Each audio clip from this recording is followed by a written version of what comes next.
Am folosit Summer of Love Body Scrub de la Hello Body.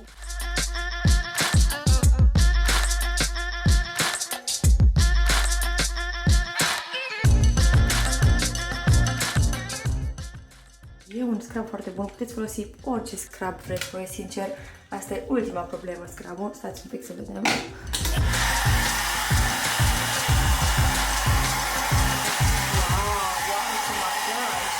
Ceva superb.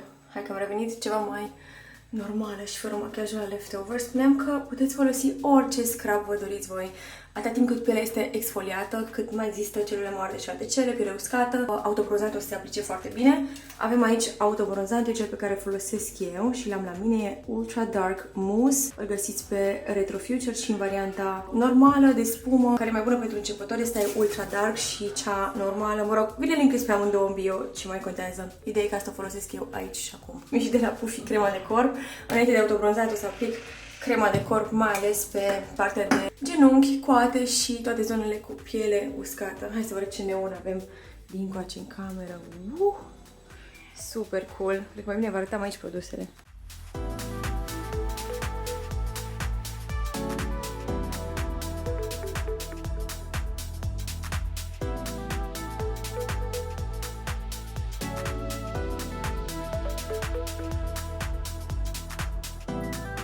În continuare, mi se pare că cel mai bun rezultat îl obții atunci când faci prep la piele. Și înainte de machiaj, și înainte de skincare, de exemplu, prin exfoliere și așa mai departe. Așa trebuie să facem și la aplicarea self-tan-ului. Asta este autobronzatul meu preferat. De asta e pe Retro Future, pentru că acolo aduc chestiile mele preferate, testate, mai ales pe zona de beauty, lucruri care funcționează foarte bine, pentru că asta mi-am dorit să fie. Dar ce, doamne, cu părul ăsta? Astăzi o să folosim Ultra Dark Mousse. Ceea ce îmi place la autobronzantul ăsta este că, în primul rând, nu miroase a cocos și a vanilie și când toate autobronzantele miros. Are acid hialuronic, vitamina E, hidratează pielea, arată foarte bine după e și super hidratată și este bună și pentru față și pentru corp. Eu folosesc pe față de obicei cu ce-a mai rămas pe mănușă sau seara dacă vreau, că având în vedere că fața tot timpul este exfoliată cu exfoliare fizică, chimică și așa mai departe, întotdeauna va fi mai albă, sau cel puțin așa la mine. Tot timpul fața mi-e mai albă și corpul mi-e mai bronzat și folosesc seara picăturile Tan Drops pe care le găsiți tot pe Retro peste moisturizerul de seară, peste cremă. Hai să-i dăm drumul! Găsim și noi un white balance ca lumea. O să încep să aplic autobronzantul. În general încep cu zona asta de claviculă, brațe, abdomen, picioare și așa mai departe, folosind mișcări circulare. Treaba asta este foarte simplă, nu mi se pare că e neapărat de arătat, dar poate reușim să punem și o secvență de asta. Așa arată bronzul final și fără filtru, în sensul că nu punem niciun fel de lut pe el, că noi folosim luturi de culoare pe YouTube-urile de pe video, pe videourile de pe YouTube. M-am dat și pe față puțin și pe mâini. Pe mâini, tricul pe care îl aplic eu este să mă dau inițial, după care mă spăl după ce am terminat, nu mă feresc neapărat de el, dar după asta dau la fel la pe față, doar cu ce a rămas pe mănușă și îți dai seama că te-ai dat prin simplu fapt că e puțin shimmery, are așa o textură super frumoasă pe piele după. Și așa am dat seama că sunt gata și am făcut și mâinile. Asta e o busiere de la Protein și am zis că o să iau pe mine ca să vă arăt că efectiv n-am cum să vă arăt altfel în tricou. O să-mi iau un tricou super larg pe mine.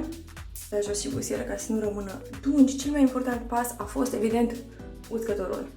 Asta trebuie să-l faceți după fiecare tură după care v-ați aplicat autobronzantul, pentru că pur și simplu usucă tot. E un truc pe care l-am învățat de la Pușa când îmi făcea bronzul acasă. Tan, yes, we are! Asta este cabina de bronz în care tocmai a ieșit sora mea și care urmează să intru eu pentru bronz la noi acasă, în living. Cât de cool!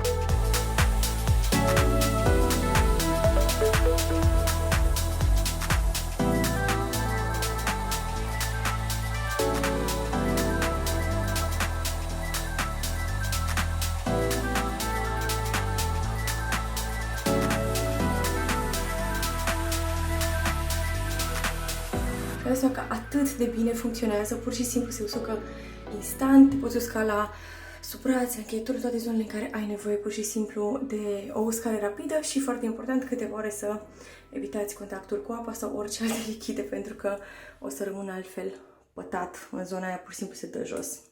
Și cam atât. This was it. Hai să vedem cum se vede mâine dimineața. La trezire facem și un duș sau când vreți practic să dați jos autobronzantul. Faceți un duș, se duce primul strat, după care el ține de la 5 la 7 zile, așa zice. Eu vă fac cumva o dată pe săptămână, o dată la 2 săptămâni, cam așa. O dată pe săptămână ar fi ideal, dar nu reușesc tot timpul. Schimbat în tricou de la Retro Future, mi se pare mult mai light și mai potrivit, mai ales cu aplicarea autobronzatului și e foarte lejer, respir în el.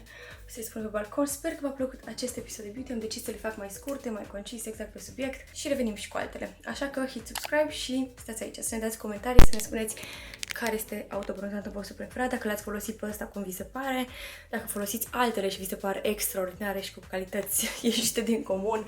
La fel, let us know, join the conversation. Peace out.